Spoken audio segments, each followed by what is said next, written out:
आप सबका स्वागत है let's inspired with Nitin Pawar में। आज हम बात करने जा रहे हैं जाने माने फाइनेंशियल एडवाइजर मिस्टर राजन बेदी से।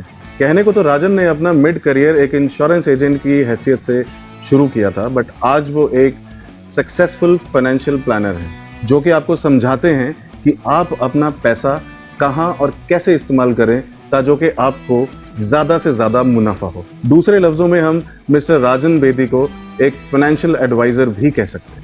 राजन के सक्सेस की बात करें तो आज इंश्योरेंस इंडस्ट्री में उनका नाम बहुत अदब और तहजीब से लिया जाता है, मगर ये मुकाम उन्होंने ऐसे ही हासिल नहीं किया। अपने साहस, धैर्य और मेहनत से आज राजन इस मुकाम पर पहुंचे हैं। किसी ने खूब कहा है कि मेरे किरदार को मेरे आज से न जानो, मैं जब पौधा था तब भी बरगद था। इस कथन को समझने के लिए आइए हम राजन की जिंदगी में झांकते हैं और हम भी इंस्पायर होते हैं।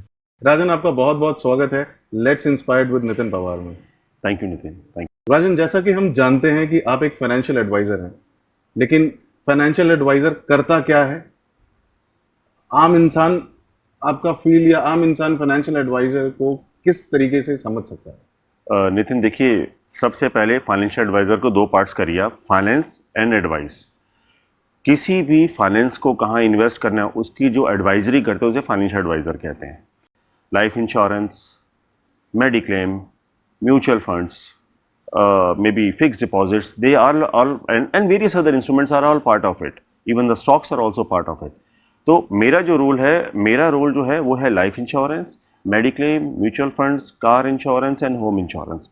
जब हम फाइनेंशियल एडवाइजरी की बात करते हैं तो मैं लोगों को रियलाइज़ कराता हूँ कि देखिए जी, ये आपका पैसा है।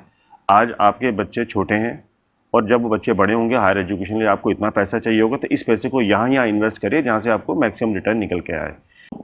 इन होलिस्टिकली अगर आप बात करें, financial advisory is all helping your customer to achieve their financial goals through life insurance, through mediclaim, through mutual funds and various other financial instruments.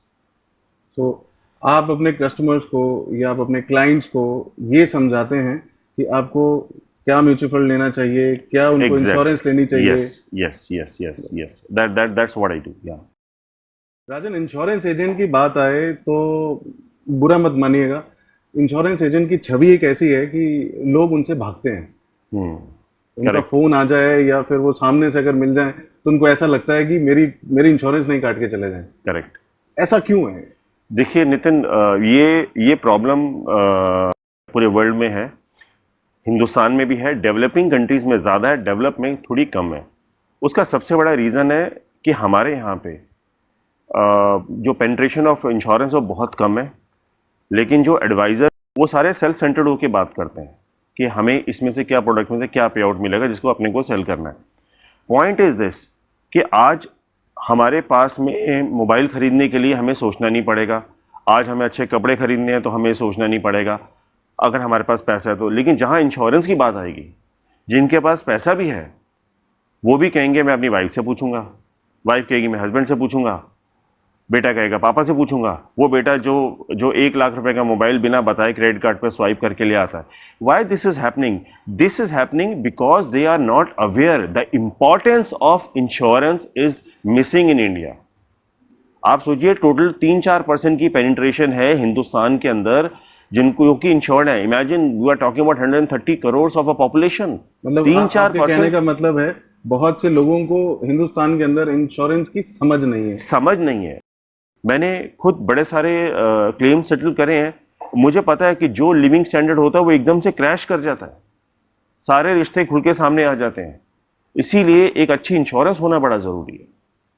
कहने का मतलब है कि हमारे समाज में लोगों को इंश्योरेंस की इंपॉर्टेंस नहीं मालूम। एब्सोल्युटली इंपॉर्टेंस मालूम नहीं है और वो समझना भी नहीं चाहते हैं, या ये करिए कि समझना चाहते हैं लेकिन शायद समझाने वाला ठीक तरह नहीं मिल रहा।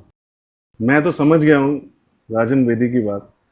मैं चाहता हूँ आप भी ज़रूर समझें और इंश्योरेंस कराएं प्लीज़ अपने घर की, ताकि कि आप और आपके घर वाले सुरक्षित रह सकें और खुदा ना खास्ता आप चले गए, आपके जाने के बाद वो अपनी ज़िंदगी सही तरीके से बसर करें। अब तक हमने जाना कि राजन करते क्या हैं, फाइनेंशियल एडवाइज़र क्या होता है और इंश्योरेंस क्या होता है। अब हम झांकेंगे राजन की ज़िंदगी में ताकि कि हम उनकी ज़िंदगी से, उनकी स्ट्रगल से इंस्पायर हो सकें और अपनी ज़िंदगी को एक बेहतर मोड़ दे सके, एक बेहतर जिंदगी दे सके।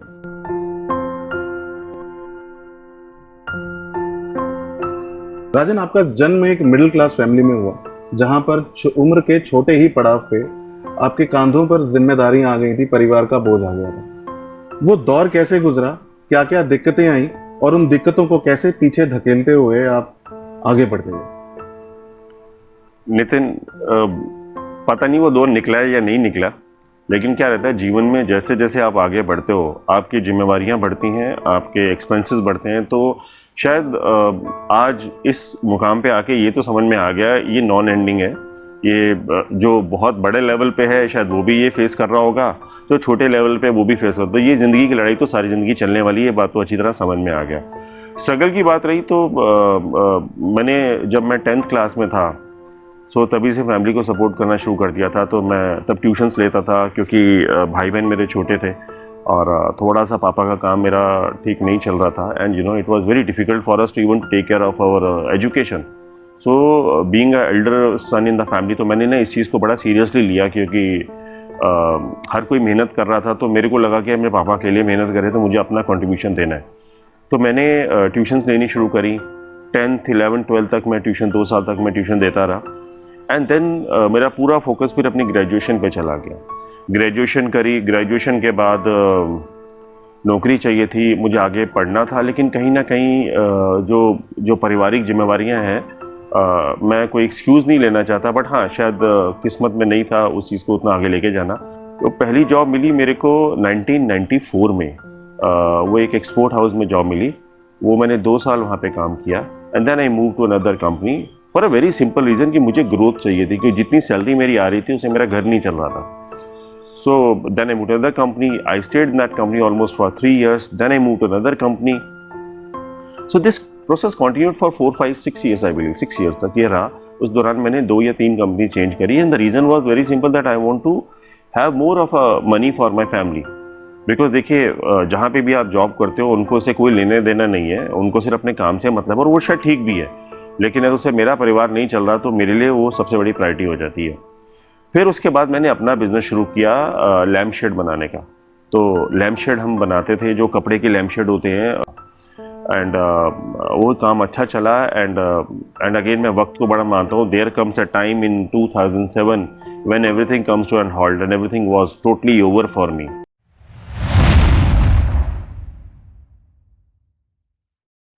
रातों रात काम बंद हुआ मेरा, और उसके बाद में 2007 was a time when I actually went into some kind of a depression.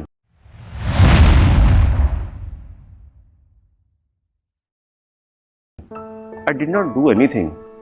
मैंने कोई काम नहीं किया, और वो मेरी लाइफ का सबसे शायद 2007 जो था, मैंने उसमें बड़ा कुछ समझा, रिश्ते समझे, बहुत कुछ समझा कि कौन कौन मेरे साथ रहा। वो टाइम एक ऐसा था जहाँ पर सिर्फ मैं और पूनम ही रह गए साथ में। मेरा बेटा बहुत छोटा था तब, ऋषभ, और that was a very tough time. 2007 I was sitting completely idle at home, means I wasn't doing anything. One of my family friend they suggested me to get into insurance. मुझे इंश्योरेंस का आई भी नहीं पता था। वो बोलती रही मेरे को कि आप इंश्योरेंस लाइन में आ जाओ राजन, आपको सूट करेगा, लेकिन मैंने उनको कभी सीरियसली नहीं लिया। लेकिन एक दिन क्या हुआ कि हमारे पड़ोस में कोई था, उसने मेरी मदर को बोला कि राजन पूरे दिन घर में खाली बैठा रहता है, उसे काम क्यों नहीं करता हो।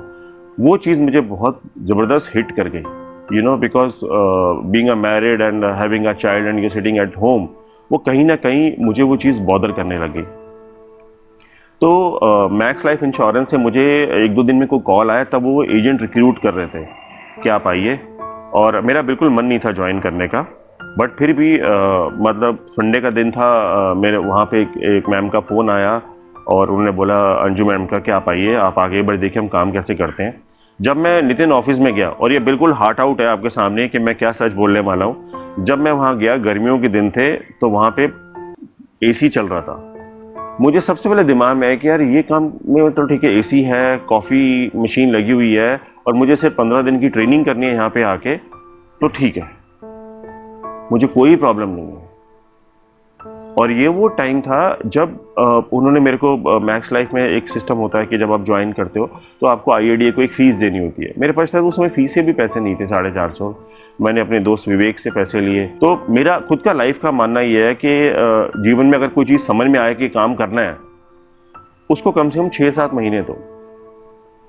मैंने कोशिश करी कि ठीक है समझने की कोशिश करते हैं, लेकिन जब मैं आस पड़ोस वाले अपने कुलीग से मैं उनको देखता था तो मुझे लगा कि मैं तो कहीं टिक ही नहीं पाऊंगा, बिकॉज ना तो मेरे पास में कोई पीछे ऐसे कनेक्ट्स हैं कि मैं इंश्योरेंस सेल कर सकूं। हर कोई बड़े बड़े घर से आ रहा है, तो उनके सामने मुझे कहीं ना एक कॉम्प्लेक्स सा आ गया था, मैं कुछ नहीं कर पाऊंगा। और हुआ भी ऐसे ही। 15 मार्च 2000 को मेरा कोड आया और मार्च अप्रैल तक आई वाज सिटिंग एट 0। तो मुझे बहुत डिप्रेशन हुआ इस बात से कि यार जीवन में हर तरफ मैं फेल होता हुआ जा रहा हूं, तो मैं अपने परिवार को दे क्या रहा हूं। Then my first policy was taken by my family friend only, the one who inspired me to join this thing. But उन्होंने एक बात बोली थी कि अच्छी तरह सीख कर आना मेरे पास में. So hopefully she is still satisfied the way I'm moving in my life. जब मैं आगे बढ़ा जुलाई तक नितिन, वो एक पॉलिसी मैंने छोटी सी करी थी 25,000 रुपए की, जुलाई तक मैं 0 पे बैठा था. देयर वॉज अ टाइम जब क्या नहीं सुना, एक ने तो धक्का देके घर से निकाल दिया ऑफिस से, सॉरी, कि एजेंट हो निकलो. बहुत कुछ सुना, मतलब इतना कि कितनी बार मैं रोते हुए बाहर निकला कि यार ये क्या तरीका है जीवन में बात करने का, इतनी गलत लाइनें, लोग समझ नहीं पा रहे इंश्योरेंस को. जुलाई मुझे याद है, that was a time when I got my first big break. लेकिन इन 6 महीनों में मार्च से लेके जुलाई तक जो भी टाइम था, मैंने एक चीज नहीं छोड़ी. जो मुझे मेरी कंपनी ने बताया वो मैंने नहीं छोड़ा, और वो ना तब छोड़ा ना आज छोड़ रहा हूं. How to talk to the customer, what are the thing that you need to take care of. मैंने जीवन में आप कुछ भी बेचिए, आप मोबाइल बेचिए, आप कपड़े बेचिए, आप इंश्योरेंस बेचिए, आप जो फर्नीचर बेचिए, आप एक चीज ध्यान में रखिए, जहां जुड़ते हैं वहां पर आप अपनी कमिटमेंट 100% दीजिए. अगर आपकी कमिटमेंट 100% नहीं है तो शायद आप कोई भी काम करें उसमें फेलियर के चांसेस काफी बढ़ जाते हैं. उन 6 महीनों में देयर वाज अ टाइम जब मुझे लगा मैं सुसाइड कर लेता हूँ. मुझे समझ ही नहीं आ रही थी, क्योंकि लेकिन पैसे होते नहीं थे, और एक इंश्योरेंस करने के लिए दूर दूर जाना स्कूटर पे, कभी किसी से 200 रुपये लेना, कभी किसी से एक्स अमाउंट लेना, क्योंकि पेट्रोल डाल के इतनी दूर जाना है. हेलमेट, और हेलमेट मेरा I need to put some cloth wrap around my face so that dust shouldn't come inside, because visor नहीं होता था आगे. सो ये सब चीज़ें हमने बहुत देखी. लेकिन जब मैं जाता था वहाँ पे, जो पुराने मेरे साथ में मैक्स लाइफ के लोग जुड़े हैं उनको पता है कि मेरे गाड़ी में, मेरे स्कूटर की डिक्की में मेरी एक बॉटल होती थी, पानी पीने की एक अलग से बॉटल होती थी, मुंह धोने के लिए एक नैपकिन होता था, एक डियो होता था, एक कॉम्ब होती थी, ब्रश. बिकॉज मैं जहाँ भी स्कूटर खड़ा करता था वहाँ सबसे पहले अपने को क्लीन करता था, फिर मैं जाता था. मैं आज तक इस चीज़ को फॉलो करता आया हूँ. And these things have really help. So July onwards things have started rolling for me. Rolling means मैं ये कह सकता हूँ भगवान की बड़ी कृपा है कि फिर मैंने पीछे मुड़ के नहीं देखा वो. लेकिन जो वो 6-8 महीने लाइफ के रहे वो बहुत टफ रहे, बहुत सुना, संघर्षपूर्ण रहे आपके वो समय. या तो हम ये समझ सकते हैं कि आपने जो ये संघर्ष किया, इस संघर्ष के पीछे आपका एक ही जो तथ्य है वो निकल के इसमें सामने आता है कि कोई भी हम लोग काम करें, उस काम को हमें पूरा एक समय देना है. ऐसा नहीं है कि हम आज कोई काम स्टार्ट किया और वो हमें फल कल ही देना शुरू कर दें.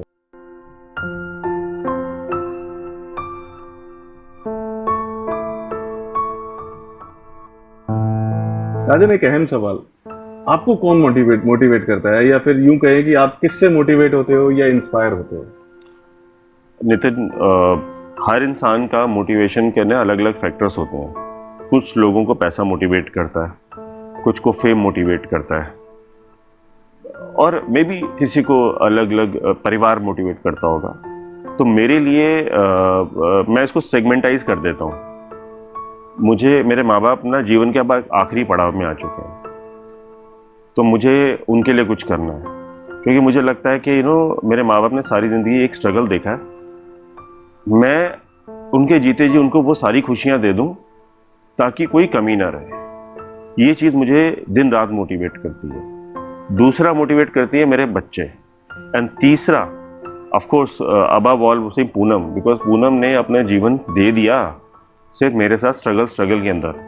I should do something really big for her. ये चीज़ें हैं जो मुझे मोटिवेट करती हैं। आप इसे परिवार का नाम दें या सेगमेंटाइज करके बात करें, लेकिन मेरे लिए जीवन में ग्रोथ का मतलब है अगर मेरा परिवार, मेरे माँ बाप, मेरा मेरा मेरा भाई, मेरे बच्चे और मेरी वाइफ खुश हैं, तो आई थिंक मिशन अकम्प्लिश वाली फीलिंग आती है। क्या बात है। राजन, अब जब बच्चों की बात आई गई है बीच में, खैर शनाया तो अभी बहुत छोटी है, ऋषभ बड़ा हो गया है, तो क्या ऋषभ समझता है कि आप जो काम करते हैं वो क्या है, किस तरीके से करते हैं? हाँ बिल्कुल समझता है, और उसने समझने के बाद ही बोला कि पापा मुझे आपका काम नहीं करना। आपका काम नहीं करना। वो he is very clear, because क्या मतलब है, वो अच्छी तरीके से समझ चुका है। देखिए उसका रीजन है, उसका सबसे बड़ा रीजन ये है कि हमने और मेरे कुलीग्स ने भी, जो भी इंश्योरेंस में मेरे साथ जुड़े हुए हैं, हमने अपने बच्चों को ना बड़े, क्योंकि हमने सारी जिंदगी स्ट्रगल देखी है, और हर माँ बाप क्या कहते हैं, जो स्ट्रगल मैंने देखी मेरा बच्चा ना देखे। अब उस चक्कर में क्या हुआ, आपने उनको कंफर्ट दे दिए, अब उनको रिजेक्शन समझ में नहीं आती, और हमारे काम में रिजेक्शन लेवल बहुत हाई है। आप 10 नो सुनते हो तो एक यस आती है, फिर 10 नो सुनोगे। अब सोचिए इस एज में आने के बाद इतनी ना सुन सुन के मैं तो पक गया, लेकिन मेरे बच्चे नहीं पके। उनको तो एक ना सुनने में लगता है कि पापा जब भी आपको देखता हूँ आप हमेशा सॉरी या थैंक यू मूड में ही बात कर रहे होते हो। सो आई कांट डू दिस। कह रहे मेरे को लगता है कि मेरी अपनी लाइफ है, मैं अपने हिसाब से जीना चाहता हूँ, and that's all right, that's absolutely all right, because I mean it was my wish that my son should join my industry, because इतना बड़ा परिवार जो हमने अपने साथ में जोड़ा है, तो there should be somebody to take care of it after me, but unfortunately he is not ready to join, but that's okay, so me and Poonam, we all work together, both of us, to take it to the next level. So मैं आशा करता हूँ जिस दिन आपकी ये interview जिस दिन release होगी, ऋषभ इसको देखेगा तो जरूर इंस्पायर होगा, जैसे हम अपने दर्शकों को इंस्पायर कर रहे हैं। I wish जिंदगी के इस रण में खुद ही कृष्ण और अर्जुन बनना पड़ता है, रोज अपना ही सारथी बनकर जीवन की महाभारत को लड़ना पड़ता है। राजन, आपको जब कठिन परिस्थितियों में फैसले लेने होते हैं, तब आप अपनी फीलिंग्स और इमोशंस पे काबू पाकर वो फैसले कैसे लेते हो और कैसे उस चीज को आसान बना लेते हो? नितिन, एक तो क्या है कि जब आप 14 साल पुराने हो जाते हो और जो भी काम आप करते हो, तो फैसले लेने में टाइम नहीं लगता, ये बिल्कुल क्लियर है, और ये मैं प्रैक्टिस के साथ बोल रहा हूँ। शुरू में बड़ी दिक्कत आती थी, लेकिन आज के दिन में अगर ऐसा नहीं, every day there is a new challenge, every day there is a new challenge. एक चीज़ बिल्कुल क्लियर है, जो चीज़ मैंने अभी थोड़ी देर पहले आपको बोला, परिवार, जैसी वो चीज़ दिमाग में आती है, मेरे किसी भी चीज़ का सोल्यूशन लेना बड़ा आसान हो जाता है। गलत काम मैं करता नहीं, बड़ी ईमानदारी से अपनी एडवाइस देता हूँ। तो दिक्कत कहाँ पर आएगी? दिक्कत आएगी जब आप सच नहीं बोलोगे।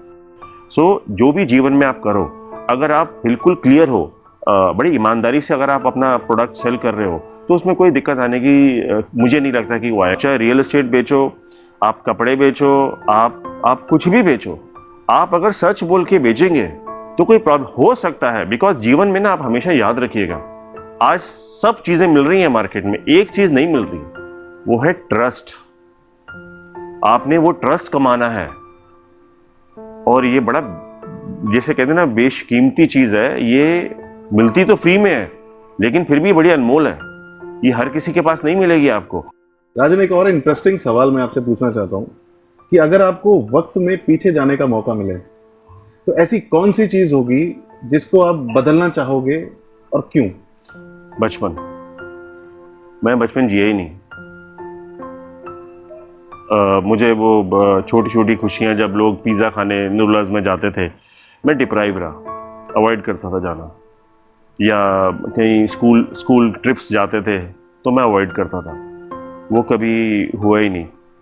और दूसरा, मेरा जो पूनम के साथ वो जो कोर्टशिप वाला पीरियड था, वो मेरा बड़ा वेस्ट हो गया, मैं उसे एंजॉय नहीं कर पाया। तो मतलब आप गाने नहीं गा पाए? नहीं, गाने तो शायद मैं आज भी नहीं गा सकता, लेकिन जो मुझे करना चाहिए था उसके लिए शायद मैं आज बहुत अच्छे तरीके से कर सकता हूँ। वो छोटी छोटी खुशियां जिसको हम अवॉइड करते थे, I really want to live that part of my life again, that's missing. वो आज भी उस चीज का कसक है कि वो मिसिंग है। तो आप चाहते हो कि आप बचपन में चले जाएं और वहाँ पे पॉज कर दें? हाँ, आई थिंक हम सब चाहते हैं ना। बिल्कुल सब बिल्कुल चाहते हैं। बचपन बहुत हसीन होता है, तो कौन नहीं जाना चाहता बचपन में। अमेजिंग, तो interesting answer Rajan, thank you very much.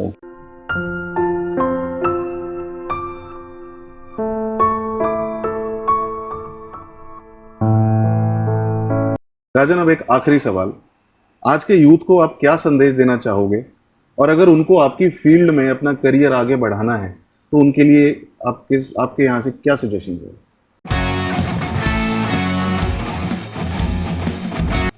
देखिए, मैं सबको सिर्फ एक ही बात कहना चाहता हूं कि आप किसी भी फील्ड में हो, आप चाहे इंश्योरेंस इन्वेस्टमेंट में हो या किसी और फील्ड में हो, आप हमेशा एक बात का ध्यान रखिए, first of all you have to be a good human being. जो एक अच्छा इंसान नहीं हो सकता वो शायद किसी भी फील्ड में काम नहीं कर सकता। And when you talk about sales, आप इंश्योरेंस इन्वेस्टमेंट की बात करें, आप अगर आज अगर आप मछली पकड़ने भी जाएंगे और आप सिर्फ एक कांटा डाल के बैठे रहेंगे तो शायद एक ही मछली आपके हाथ में आएगी। If you want more then please jump in the C.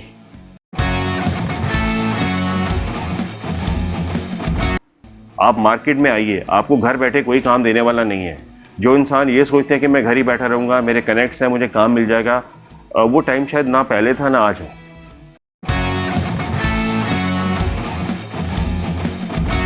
It is we have to decide where we want to reach in our life. और इसके लिए बड़ा इंपॉर्टेंट है आपका एक जिम्मेवार इंसान बनना। आप अपने माँ बाप का ध्यान रखिए। मैं बड़ा मानता हूँ, ये ज्ञान नहीं है, ये मैं बड़ा मानता हूँ, उनकी दुआओं से ही शायद अपने को काम मिलता है। आप अपने परिवार का ध्यान रखिए, या जितने भी आपके लव वंस हैं जिनके बारे में आप करना चाहते हैं। These are the thing that will take you higher in your life, and this struggle of selling is a non-ending process.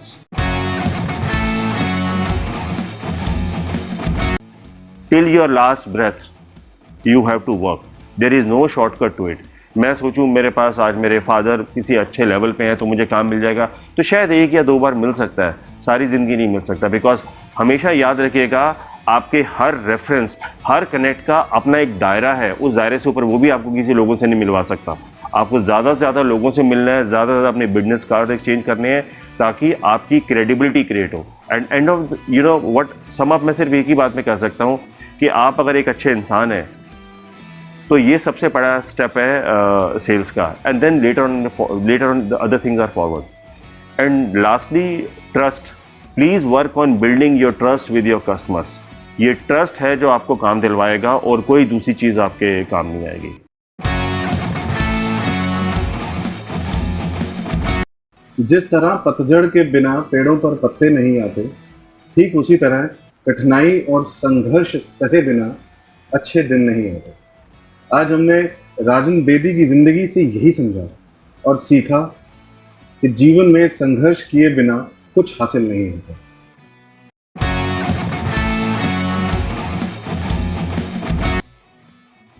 इसी के साथ राजन, आपका एक बार फिर से धन्यवाद हमारे शो पे आने के लिए और हमारे युवाओं को इंस्पायर करने के लिए। Thank you so much, thank you so much. अब आपसे भी मैं विदा लेता हूं।